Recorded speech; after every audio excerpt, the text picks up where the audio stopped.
Diqqat, Qurbon hayiti va qo'shimcha dam olish kunlari e'lon qilindi. Assalomu alaykum hurmatli tomoshabin, tezkor yangiliklardan xabardor bo'lib turishni istasangiz, kanalimizga obuna bo'lib, videolarimiz davomida bir dona like tugmachasini bosib qoldirishni unutmang.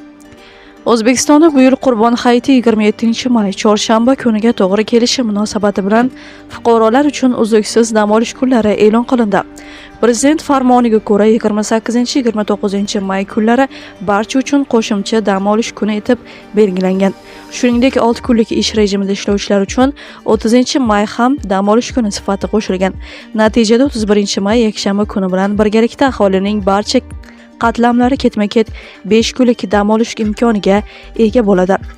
Dam olish kunlari quyidagicha taqsimlanadi. 27-may chorshanba Qurbon hayiti, 28-may payshanba qo'shimcha dam olish kuni, 29-may juma qo'shimcha dam olish kuni, 30-may shanba 6 kun ishlovchilar uchun qo'shimcha dam olish kuni, 31-may yakshanba odatdagi dam olish kuni. Aytish mumkinki, aholiga 5 kunlik uzluksiz hordiq imkonini beradi. Haftada 5 kun ishlovchilar jami 14 kun, 6 kun ishlovchilar esa 10 kun dam oladi.